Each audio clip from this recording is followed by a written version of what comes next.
ये ज़रा दुनिया के सामने लाइए। रजिस्ट्री में जाने की अब धमकी दे रही हूँ। खैर, जब साहबजादा साहब ने कहा कि दुनिया की सबसे बड़ी एजेंसी, तो मैं इस वजह से थोड़ा सा मैं इंजॉय किया इनके सेंटेंस को, क्योंकि अगर ऐसा वाकई है मौजूद तो ये सब कुछ ठीक है और हर घर में उनका खानसामा या माली या ऑपरेटर मौजूद है, तो फिर एबटाबाद में ओसामा बिन लादेन जो है, जो कि पूरी दुनिया की नज़रों से कोई 10-15 साल तक ओझल रहा, वो उनकी नज़रों से ओझल ना रहता। मेरे ख्याल में हम बहुत ज़्यादा एग्जैजरेट शायद कर रहे हैं आईएसआई के किरदार को। और तो आपके कहने का मतलब है कि आईएसआई बहुत मासूम है? नहीं नहीं, मैं ये नहीं कह रहा हूँ। वो एक एजेंसी है, वो एक इंस्टीट्यूशन है। मासूमियत या उसकी बात नहीं हो रही, अफेक्टिविटी की बात हो रही है कि क्या वो वाकई उनके हाथ इतने लंबे हैं या वो इतने ज़्यादा मौसर हैं कि वो हर घर में पहुँच सकें, सारी हर चीज़ सुन सकें, हर चीज़ देख सकें। तो मेरे ख्याल में ये चीज़ वो है जो कि अभी सीआईए भी पूरी कोशिश के बावजूद, अभी लेटेस्ट जितने भी लीक्स आए हैं वो सीआईए भी नहीं कर सकती, तो आईएसआई तो उसके रिसोर्सेज बड़े लिमिटेड हैं।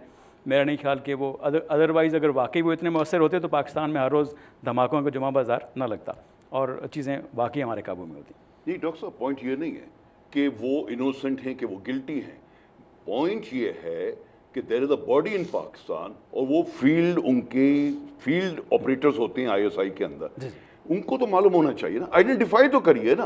रोज कोई ना कोई बम मार के चला जाता है और पकड़ा कोई भी नहीं जाता। सब वो तालिबान मार गया, ये तालिबान 2 मारा, ये तालिबान पाकिस्तान ने मारा, ये तालिबान अफगानिस्तान ने मारा। अरे भाई, मारा तो ये कौन थे? अच्छा चले, आइडेंटिफाई करो और आइडेंटिफाई करके एक्शन लिया जाए। देखिए, आप दोनों की खिदमत में एक बड़ा ही खूबसूरत और बड़ा ही सादा सा सवाल रखता हूँ। सादा सा सवाल, उसका जवाब दे दीजिए। या तो आप कहते हैं कि मुझे नहीं पता, तो या अगर आपको पता है तो उसका जवाब दे दीजिए। डॉक्टर साहब, आपसे शुरू करते हैं। डॉक्टर साहब, ये जो अफगानिस्तान में और बलोचिस्तान में जदीद तरीन असलहा, अब तो बल्कि नाज़रीन में मेरी बातों जो है उनको बोल समझना शुरू, हर प्रोग्राम में मैं यही बक बक लेके जो है शुरू कर देता हूँ। बलोचिस्तान और अफगानिस्तान में जदीद तरीन असलहा, जदीद तरीन गाड़ियाँ और बेइंतहा पैसा जो है, ये कहाँ से आ रहा है? और ये जहाँ से आ रहा है, क्या सो कॉल्ड सुपर पावर्ड, 2 अहम तरीन जो सुपर पावर्स हैं, मैं उनका नाम लूँगा तो कल को मेरा प्रोग्राम भी हो सकता है बंद हो जाए, सो कॉल्ड इसलिए कह रहा हूँ।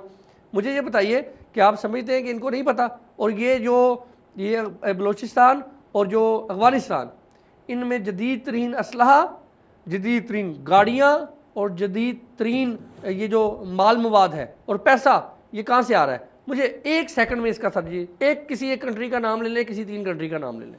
देखें, आप जो बात कर रहे हैं उसका सीधा सीधा जवाब तो यह है कि पैसा वहाँ से आएगा जिनको उस पैसा होगा। ठीक है। तो आप नाम लेना पसंद करेंगे या नहीं? ये जो वार ऑन टेरर है, ये कोई तकरीबन अभी तक इस पर $22 ट्रिलियन का एक्सपेंस हो चुका है। तो ये जो आप बात कर रहे हैं वो तो मूंगफली का दाना है, दिस आर पीनट्स। पाकिस्तान में या बलोचिस्तान में जितना भी असला है वो तो उससे है कि हो सकता है कुछ अरब डॉलर्स का असला हो, जबकि उस पर hundreds of billions of dollars लगाए जा चुके हैं। तो देन जो उस पर स्पेंड कर रहे हैं, वी नो के अमेरिका उस पर स्पेंड कर रहा है, वी नो के यूके उस पर स्पेंड कर रहा है उस वार के ऊपर।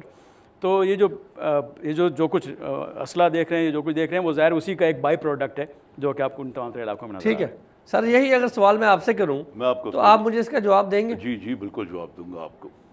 देखिए जी, हमारे बॉर्डर्स के ऊपर अफगानिस्तान पाकिस्तान पे ड्रग बैरन्स हैं, एंड वी ऑल नो कि कितना बड़ा ड्रग्स का ट्रेड है।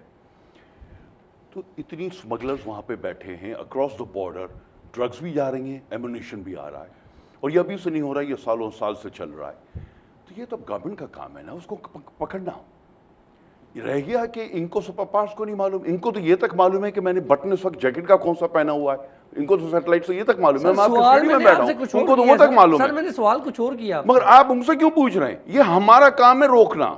यही मैं आपको घड़ी घड़ी कह रहा हूं, अब जो हुकूमत आई है वो आर्मी के साथ, सारे पॉलिटिशियन के साथ बैठे और सीरियसली एड्रेस करे इसको। अब इशू अच्छा जी, मुझे मोहतरम नाज़रीन, ना तो डॉक्टर आरिफ मलिक साहब की बातें जो है वो समझ में आ रही हैं और ना ही साहबजादा जहांगीर साहब की बातें समझ में आ रही हैं। अगर आपको आ रही हैं तो आप ज़रूर प्रोग्राम में शामिल होइए। मैं मज़ीद अपने सवालात जो हैं उनको मज़ीद निखारता हूँ या मज़ीद सादगी उनमें लेके आता हूँ ब्रेक के बाद, क्योंकि वक्त तो आ जाता ब्रेक का, और हो सकता है कि मेरे सवालात जो हैं दोनों मेहमान, मोअज़्ज़ज़ मेहमान जो है वो समझ सकें और उनका साफ और सीधा सा जवाब जो है वो आपकी खिदमत में रख सकें, ताकि आप लोगों को पता चल सके कि हमारा मुल्क जो है इस वक्त सबसे बड़ी लानत जो कि दहशत गर्दी की लानत है, और इस दहशत गर्दी की वजह से छोटे छोटे मासूम बच्चे जो हैं वो अपनी जानें गंवा रहे हैं और उनको भेड़ बकरियों की तरह ज़िबा कर दिया जाता है। भेड़ बकरी देखिए मोहतरम नाज़रीन, गोश्त का नागा जो है वो मंगल के रोज़ होता है, पाकिस्तान में वो भी नहीं है। कोई एक दिन तो नागा होना चाहिए जिस दिन जो है वो दहशतगर्दी ना हो। मिलते हैं ब्रेक के बाद।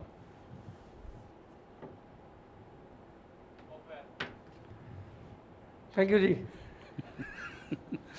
ठीक है जी, ठीक है ना सर? आप तो भी हैं भाई। हाँ जी, तो कट गया? जी जी कट गया वो भी तो अच्छा अच्छा ब्रेक अच्छा में। अच्छा। ठीक है ना? ठीक है, जरा ठीक हल्का सा हाँ हाँ फिर आप मामला गर्म करने की कोशिश हाँ हाँ बिल्कुल भाई बिल्कुल। और सर इंडिया का नाम ले, खुदा का वास्ता है। आपको इमरान खान ने कौन सा उतार देना है सर? इमरान खान आपकी वजह से है, ये क्या बात करते सुनो, हैं? जिंदगी में मैं उनको ब्लेम नहीं करूं, अमेरिकन को, इंडियंस को। यार ट्रबल मेरे घर में हो रहा है और सर मैं ट्रबल ना कौन आपको लेके आ बता रहा हूं है? कि डॉक्टर साहब ये डॉक्टर, यार तुम अपना तो सही करो आप पहले। मुझे बताएं इमरान खान को।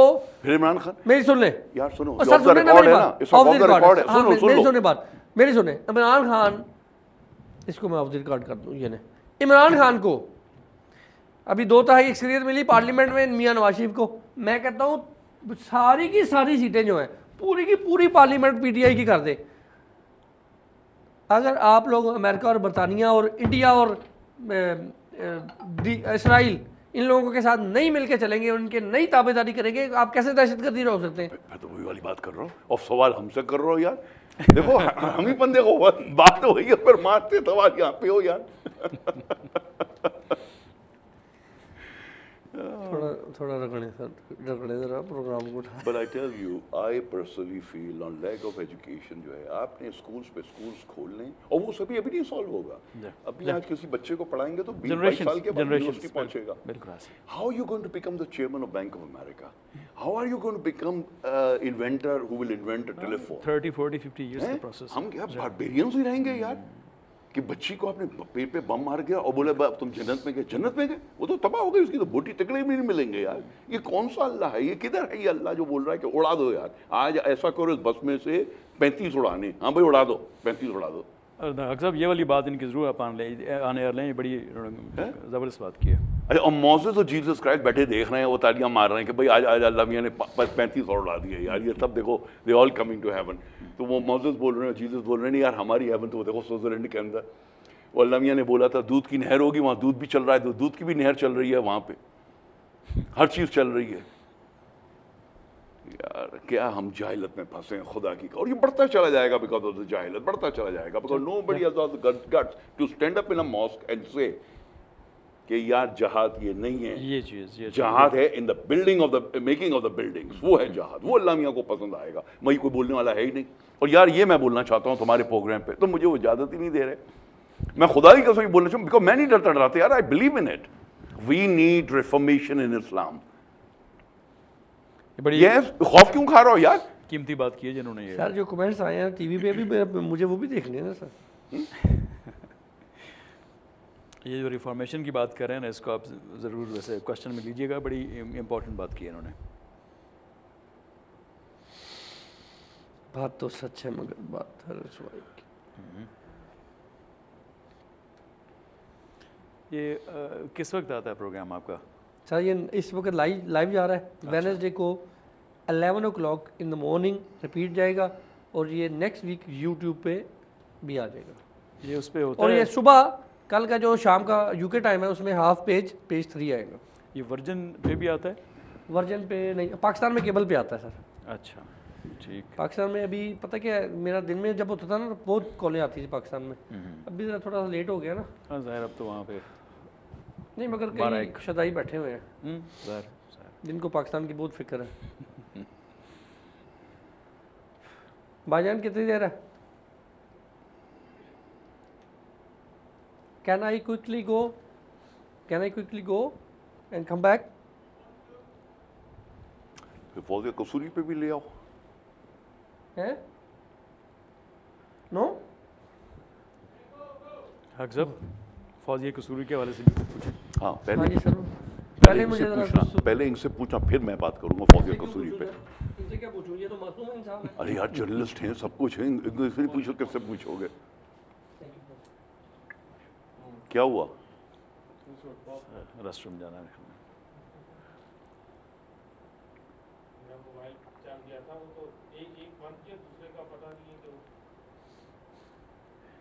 हाँ जी, बस ये मोबाइल को बड़ी दूर से पकड़ता है। अब मुझे ये बताइए, जी जी। ये हमारे भाई सामने बैठे हैं, पतलून भी पहनी है उन्होंने, जैकेट भी पहनी है, जूते पहने हैं, इनके बराबर एक सोफा खाली है, उस सोफे पे एक दूसरे साहब बैठे हुए हैं, उनकी बहुत लंबी दाढ़ी भी है, उन्होंने अपने पजामा ऊपर तक यहाँ खींचा हुआ है, ठीक है। To me both are equal. He has no right to run him down कि ये आपने पतलून क्यों पहनी है। भाई अगर मैंने पतलून पहनी तो इससे क्या क्या हुआ, अल्लाह मियां नाराज हो गए कि उन्होंने यूनिफॉर्म बना के भेजा था। बिल्कुल सही यार, उस वक्त का कल्चर ऐसा था कि ये पहनते थे, और उस वक्त यूं हमने पजामा ऊपर इसलिए किया हुआ था कि जब हमारे रसूल अल्लाह डिपार्ट हुए थे हमसे, तो था कि वो एक जोड़ा छोड़ के गए थे, तो 6-6 महीने हम पहनते थे वो जोड़ा। गली कूचों में चल रहे हैं, कीचड़ ना लग जाए, कोई चीज़ ना हो जाए, तो ऊपर खींचा हुआ है। बिकॉज ना भाई वहाँ पे जिलेट की फैक्ट्री थी जो दाढ़ी काटे इंसान, ना कोई लॉन्ड्री थी कि लॉन्ड्री के अंदर जाके कपड़े धोए। बिल्कुल। हमने उसको अपना एक प्रिंसिपल बना लेना था, वो तो सुन्नत है, वो करना है हमने। जहालत, आप प्रोग्रेस होने नहीं दे रहे। अच्छा, कोई बात करे तो आप कहते हो हो ये तो देखो काफिर है, इसको तो उड़ाओ सबसे पहले।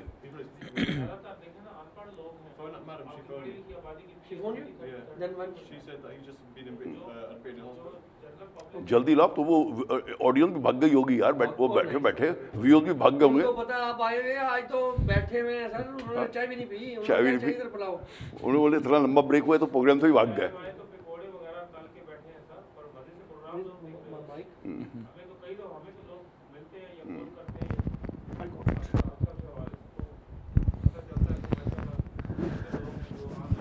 Can you please ask her? I want to go. I'll ask her. Because if I'm gonna make calls, it's gonna be late. Please call her now.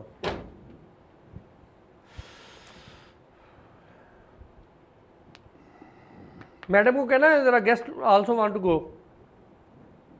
And say hello to her, say hello to. Okay.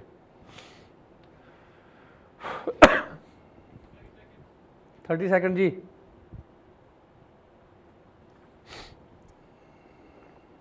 जमाना चाहे लत ये गलत या sorry नहीं शुरू में call अभी दे दो, फिर बाद में बात कर नहीं हो।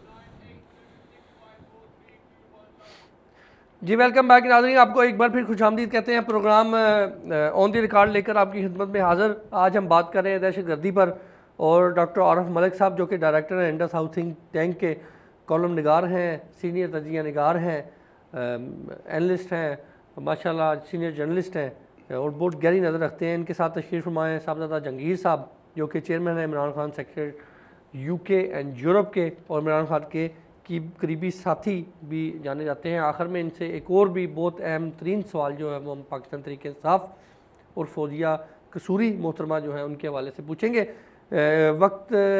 इस वक्त मैं समझता हूँ कि अगर हम पहले कॉलर जो है उनसे बात कर लें, फिर हम दहशतगर्दी पर जो है वो ज़रूर कंटिन्यू करेंगे। जी अस्सलाम वालेकुम। वालेकुम सलाम, मैं सदीक फ्रॉम ग्लासगो से अर्ज़ कर रहा हूँ सर। जी सर, क्या फरमाइएगा। सर मैं आई एम जस्ट कोटिंग पिछले बुध या जुमेरात के जंग के अखबार में सलीम जुजानी साहब ने एक आर्टिकल लिखा है जी। उन्होंने बलूचिस्तान के खसूसी हालात पर जिन 4 ताकतों का नाम लिखा है, आई एम जस्ट कोटिंग, उसमें उन्होंने अमेरिका, बरतानिया, इसराइल और इंडिया को मुलव्वस किया है। लेकिन मैं ज़ाती तौर पर समझता हूँ कि अगर हम मुसलमानों को ये मोहब्बत होती कि पाकिस्तान बनाने के लिए 15 लाख लोगों ने शहादतें दी, 60-70 हज़ार औरतों ने अपनी इज्जतें गंवाई, हमें इस्लाम से मोहब्बत होती, पाकिस्तान से मोहब्बत होती, तो दुनिया की कोई ताकत हमें ना वरगला सकती और ये हालात ना होते। और अगर हम ये यकीन करते कि इस्लाम कहता है कि जिसने एक बेगुनाह जान की इंसान की जिंदगी ली, जिसे कत्ल किया, गोया उसने दुनिया जहान के तमाम इंसानों की जिंदगियों हाथ में लेकर उन्हें कत्ल किया। ठीक। ठीक है सर, आपने ग्लासगो से कॉल की, आपका ये जो अहम पॉइंट है वो मैंने नोट कर लिया है, ज़रूर डिस्कस करेंगे। अगले कॉलर से बात करते हैं जी। अस्सलाम वालेकुम। मैं सलीम लंदन से बात कर रहा हूँ जी। जी सर, क्या फरमाइएगा सलीम साहब। ये मेरी गुजारिश ये है कि जहाँ तक तालिबान के साथ नेगोशिएशन का ताल्लुक है, पाकिस्तान ने दोस्त मोहम्मद के साथ तालिबान वो तालिब का लीडर था, उसके साथ नेगोशिएशन हुई, अब बात तय हो गई, चंद दिनों के बाद उसको हलाक कर दिया गया। ठीक, इसके बाद ये वलीउर रहमान है, इसके साथ उसने विलिंगनेस की इजहार की कि हम नेगोशिएट करेंगे, चंद दिनों के बाद उसको भी हलाक कर दिया गया। ठीक, इसके बाद पख्तूनख्वा में फरीद खान साहब थे, वो आज़ाद उम्मीदवार थे, लेकिन बाद में उन्होंने पीटीआई ज्वाइन कर लिया और वो इंसान दोस्त थे, उनको भी हलाक कर दिया। ठीक, इससे साबित होता है कि अमेरिका को हमारी मुफाहमत या नेगोशिएशन पसंद नहीं है।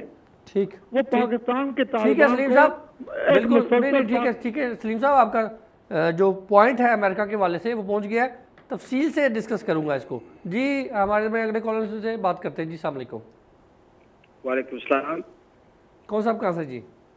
जी मेरा नाम अमजद है, अमजद बशीर, मैं लीड से बोल रहा हूँ। अमजद बशीर साहब खुश आमदीद कहते हैं, क्या फरमाइएगा। जी मैं ये कहना चाहता हूँ, आपने बड़ा इंटरेस्टिंग सवाल कर रहे हैं बार बार, और बेसिकली आप ये पूछ रहे हैं कि हमारा पड़ोसी मुल्क कौन इन्वॉल्व है, कौन मुलज़्ज़िम जी इसमें इन्वॉल्व है। सवाल ये नहीं है, सवाल तो ये है और जवाब भी ये है कि हमारा खुद गवर्नमेंट इतना कमजोर है, and successive governments have been so weak and corrupt and inept, इनने ये अनफिट टू गवर्न है, इनने हमारे मुल्क को तबाह कर दिया है। और जो साहबजादा जहांगीर आपको सही बार बार बताना चाह रहे हैं, it's lack of education, this is fuelling religious extremism हमारे मुल्क में। और ये जो हमारे पॉलिटिशियन है, ये तो बिलियंस पाउंड लेके बाहर वाली मुल्कों से लेके और साइफन ऑफ कर लिया फॉर ठीक है अमजद बशीर साहब, और इन्हें इस्तेमाल भी। ठीक है अमजद बशीर साहब, आपका सवाल, आपका जो तजिया, हमारी मुर्गी अगर अच्छी हो तो दूसरे के घर में अंडा ना दे जाके, मैं बिल्कुल समझ गया हूँ, इस पर हम बात करते हैं ज़रूर। अगले कॉलर से बात करते हैं जी। अस्सलाम वालेकुम। Hello doctor Ijaz speaking. Last week आपके प्रोग्राम में एक साहब कह रहे थे कि जो ड्रोन हमले हो रहे हैं ये अमेरिका और पाकिस्तान के दरमियान मुआहदा के जरिए हो रहे हैं, तो प्लीज मेरी कॉल लास्ट वीक थ्रू नहीं हुई, जरा मेरा पॉइंट ऑफ व्यू पूरी तरह से सुन लें जी। किसी चैनल पे मैंने सदर साहब का एक इंटरव्यू देखा था, उसमें 5 जर्नलिस्ट उनको इंटरव्यू कर रहे थे, नॉट योर चैनल। तो सदर साहब ने कहा था कि ये इस किस्म का उनकी हुकूमत के साथ, अमेरिका के साथ कोई मुआहदा नहीं है बिल्कुल। और ये भी उन्होंने कहा था कि ये ड्रोन हमले कोई चील नहीं है कि वो चील को गिरा दिए। फिर एक जर्नलिस्ट ने ये भी पूछा था कि परवेज मुशर्रफ के दौर में भी आपका मौक़िफ़ क्या है सर? वो तो पूरा इंटरव्यू सबने देखा है, आपका मौक़िफ़ क्या है? तो ये ऐसी बेतुकी और बातें और जो जिनमें का कोई मतलब है, जिनका कोई बेसिस ना हो, तो इनको इस तरह नहीं करना चाहिए। वो सदर साहब जो मुल्क के सदर हैं वो कह रहे हैं कि इनका कोई मुआहदा नहीं हुआ, तो इस तरह से। ठीक है, बहुत बहुत शुक्रिया जनाब। आखिरी कॉलर है जी, इसके बाद हम कॉलर नहीं लेंगे क्योंकि हमारे पास वक्त कम है और बहुत से सवाल तो बहुत सी बातें जो है हम अपने अहम तरीन मेहमानों से बात करेंगे। आखिरी कॉलर से बात करते हैं जी। अस्सलाम वालेकुम। वालेकुम सलाम साहब, अहमद बोल रहा हूँ जर्मनी से। अहमद साहब क्या फरमाइएगा जनाब। ये जो परसों हो गया ये बलूचिस्तान में कायदे आजम रहमतुल्लाह अलैह की जो जगह थी ऐसी, उसके साथ जो इन्होंने पेश किया जो सलूक, क्या जो एक मेहरबान होता है उसके साथ ये जुल्म और ये किया, मेरा ख्याल रूह भी काम जाती होगी और उनकी रूह क्या कहती होगी कि इनके लिए मैं क्या करके आया, उन्होंने क्या जवाब दिया। दूसरा, मैं 11 सितंबर जो एक अमेरिका में हुआ, तो पाकिस्तान में कितने 11 सितंबर गुजर गए और कितने कोई गैरतमंद उठा 5 साल में, वो अपनी जमहूरियत के जो ना वो कैसे गुनगुना रहे हैं कि कितनी 5 साल हमने जमहूरियत पार लगा दी और बेड़ा गर्क करके रख दिया मुल्क का, और अपने अपनी जायदादें बढ़ा दी, अपनी औलादें बाहर पड़ रही हैं, लोगों के कत्लो गार्द इतनी फैला दी कि किसी के घर में चैन, जिसका बच्चा मर जाए, जिसका बाप मर जाए, कोई रोटी या कपड़ा सर पे देने वाला उनके माँ और बेटी के कोई है पाकिस्तान। अहमद साहब, आपके जज्बात, जितने भी कॉलर आते हैं, मेरे पास अल्फाज नहीं है। अभी आप हज़रत कायदे आज़म का वाक़या जो है वो ही देख लीजिए। आप यकीन कीजिए कि मैं खुद भी अगर मुख्तसरन भी इस टॉपिक पे भी बात करूं जो अवाम के साथ जुल्म हो रहे हैं उनके साथ बात करूं, जो पाकिस्तान में जुल्म हो रहे हैं उनके साथ बात करूं, पाकिस्तानी अवाम के साथ जो जुल्म हो रहे हैं उन पर बात करूं, तो मैं यकीनन आपको दावे से कह सकता हूं कि 1 घंटे का प्रोग्राम जो है वो इनफ नहीं है। मुझे 12 घंटे चाहिए मुझे अकेले को बोलते हुए, ताकि मैं बता सकूं कि हम लोगों के साथ क्या हो रहा है। अहमद साहब, मैं इंतहाई माज़रत चाहता हूँ तमाम कॉलर से कि मैं दोबारा जो है वो कंटिन्यू नहीं कर सकूँगा, मगर पाकिस्तान में जो अवाम के साथ हो रहा है, 2 घड़ी सब्र से काम लो साथियों, आफत जुल्म तो जो रटल जाएगी। इससे ज़्यादा मैं क्या कह सकता हूँ, किसी नेक बुज़ुर्ग का जो है ये शेर है। साहबजादा जंगीर साहब, आपने बातें सुनी, बरतानिया में रहने वाले पाकिस्तानी जो हैं कितना दर्द रखते हैं पाकिस्तान के लिए। बताइए सर, मुझे समझ नहीं आ रही कि मैं आपको क्या सवाल जो है वो आपसे करूं। कायद-ए-आज़म की रिहाइशगाह के हवाले से हमारे लिए शर्मनाक बात है कि हम इस पर जिक्र ही नहीं हमने आज तक किया। दहशत गर्दी जो है वो भी एक हिस्सा है इसका, और मासूम जानें जो है वो जा रही हैं। और हमारे में एक अफसोस की बात यह है कि एक कॉलर आए, उन्होंने कहा जी अमेरिका, बरतानिया, इंडिया, इसराइल, किसी का भी नाम लेने के लिए हम तैयार नहीं है। आप नाम लेके करेंगे क्या? आपकी खुद जब तक आप अपना हाउस ऑर्डर में नहीं लाएंगे, आपकी existence today is at stake. ये ब्लफ मत करें एक दूसरे को कि मैंने क्या बोला, आपने क्या बोला, कॉलर ने क्या कहा।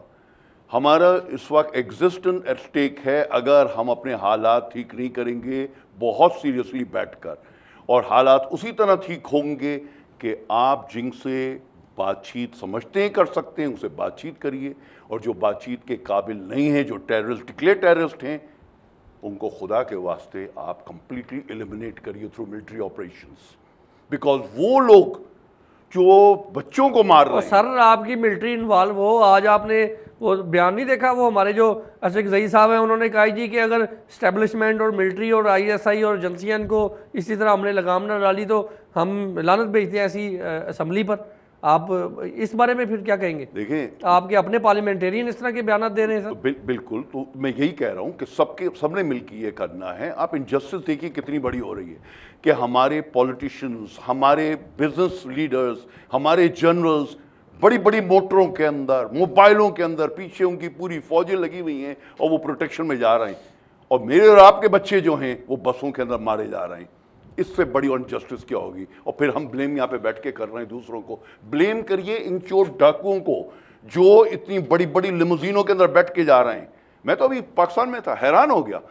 अब नाम नहीं लूंगा, एक साहब जा रहे थे, चाहे वो फौज से होंगे नहीं तो वो पॉलिटिशियन होंगे, उनके आगे 20 गाड़ियां थी, 20 गाड़ियां पीछे थी और मशीन गनें लगी हुई हैं।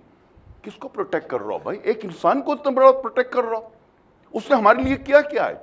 कुछ भी नहीं किया। रोज हम अखबार उठा के देख रहे हैं इतने लोग मारे जा रहे हैं। आपके लीडर हैं खान साहब जी, इमरान खान साहब, इज्जत मुआब जी, अकेले जाते हैं, साइकिल पे जाते हैं, मोटरबाइक में जाते हैं, टोटली अकेले जाते हैं, पैदल जाते हैं, नहीं गाड़ी में जाते हैं, no bulletproof, no bullet jacket, nothing.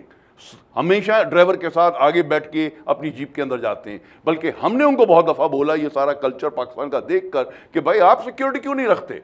वो बोला मेरी सिक्योरिटी अल्लाह है, मैं भी ये काम करना शुरू कर दूं जो ये कर रहे हैं सारे यहाँ पे। अच्छा, आप क्या समझते हैं कि अगर पाकिस्तान तरीके इंसाफ की हुकूमत, जो कि तजिया निगार कहते हैं, आपका सुनामी तो डूब गया, तजिया निगार कहते हैं कि आइंदा बारी हो सकता है पाकिस्तान तरीके, अगर आपको पाकिस्तान तरीके इंसाफ की हुकूमत चारों सूबों में वफाक में मुकम्मल तौर पर अक्सरियत मिल जाए, किसी भी पार्टी को सिंगल सीट भी ना मिले, आप समझते हैं कि ड्रोन प्ले रोक लेंगे?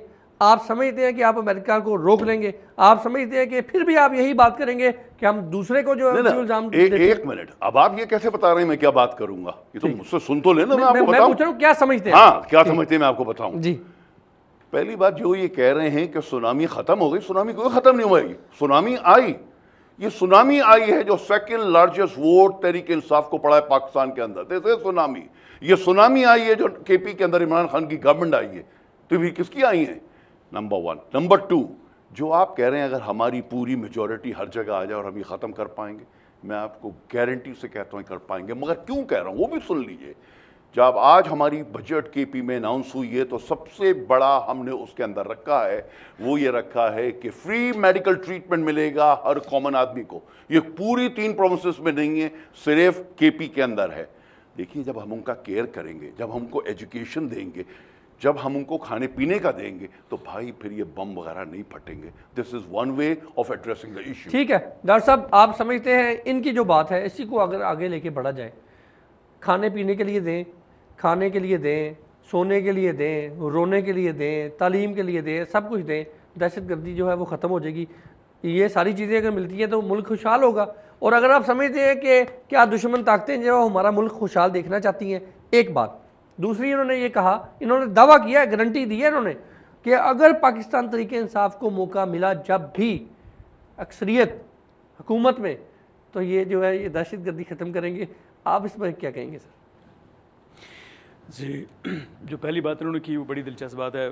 बहैसियत साइकोलॉजिस्ट, माहिर नफ्सियात, ये कहा जाता है कि अगर किसी बंदे के पास जीने की ज़्यादा वजूहात मौजूद हों तो वो जीने को तरजीह देगा, और जब उसके पास मरने की ज़्यादा वजूहात मौजूद हों तो वो मरने को फर्स्ट प्रेफरेंस देगा। एक चीज़ बड़ी क्लियर है कि पाकिस्तान में ऐसे लोग अब लाखों की तादाद में मौजूद हैं जिनके लिए मरना जो है वो ज़िंदगी से ज़्यादा आसान हो चुका है, और ये वो लोग हैं जो कि those who are available at rent, जिनको जैकेटें भी पहनाई जा सकती हैं, जिनसे हर काम करवाया जा सकता है, क्योंकि उनके पास जीने के लिए वजूहात कम हैं।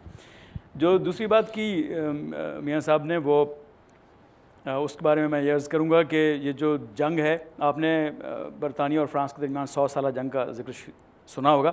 ये जो दहशतगर्दी की जंग है ये उतनी बड़ी तो नहीं, लेकिन कम अज़ कम ये भी कई अशरों की जंग है। इसमें भी कई जो जनरेशन्स हैं वो इसमें काम आएंगी, लेकिन सर्टनली जब इंफ्रास्ट्रक्चर इम्प्रूव होगा, जब लोगों को एजुकेशन और अपॉर्चुनिटी नज़र आएगी और वो जीने को तरजीह देंगे, तो ये बात कही जा सकती है कि over the period of time, इसमें 10 साल लग सकते हैं, 20 साल लग सकते हैं, 30 साल लग सकते हैं, लेकिन फिर ये जंग जीती जा सकती है। और दहशतगर्दी के ख़िलाफ़ कोई भी जंग हो वो अशरों की जंग होती है। आप यहाँ पे IRA के ख़िलाफ़ जंग देख लें, आप श्रीलंका में नहीं, मगर जो सियासी पार्टियाँ जो एक दूसरे पर इल्ज़ामात लगाती हैं वो जंग ख़त्म कर सकती हैं? जी नहीं, वो उससे ख़त्म नहीं हो सकती।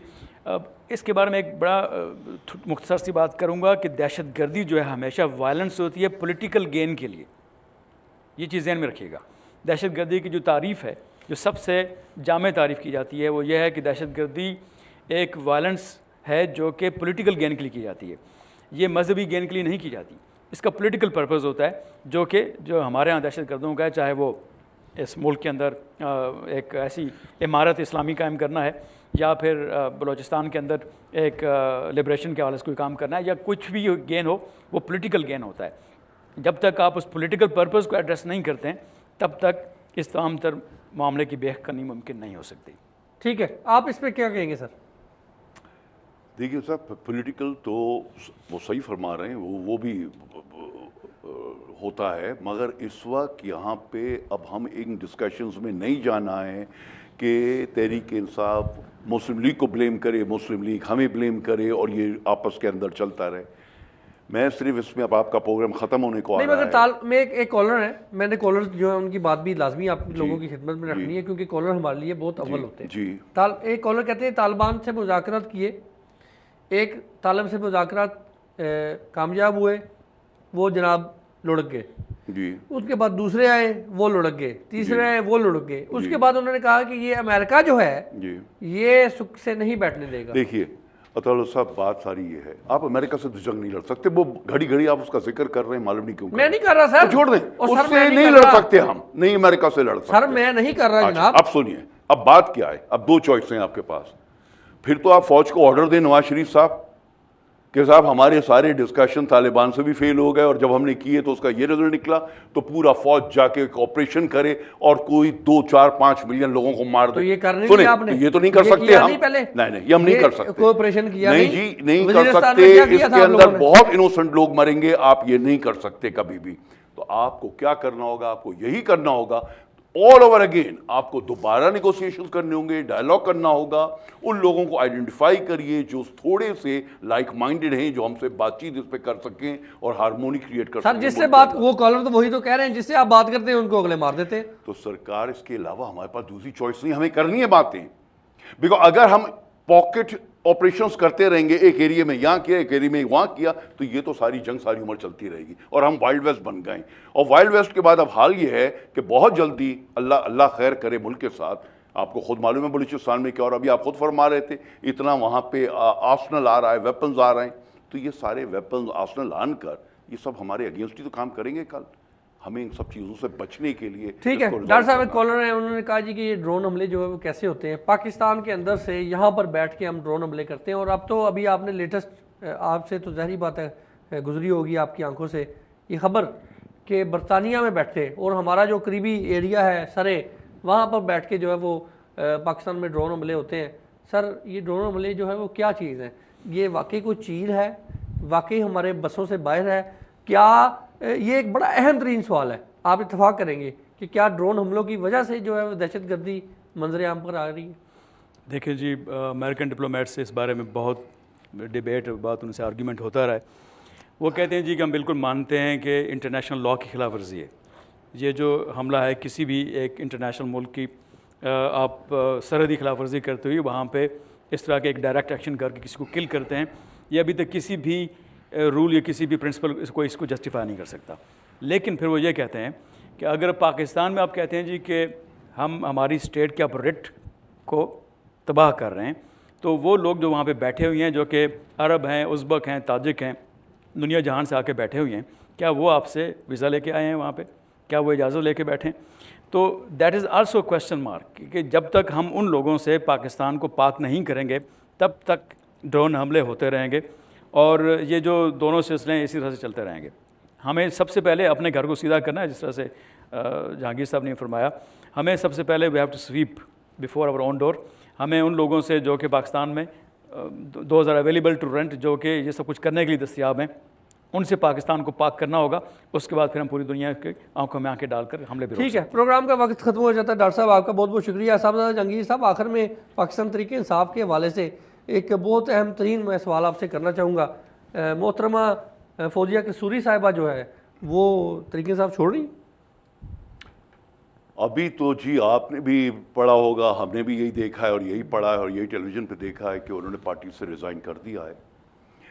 और नून में जा रही? नहीं जी, वो नून में भी नहीं जा रही और वो किसी और पार्टी में भी नहीं जा रही। बल्कि मैं ऑन रिकॉर्ड ये कहना चाहूँगा कि मुझे ख़ुद मालूम है, बिकॉज मुझे भी यहाँ पे अप्रोच किया था।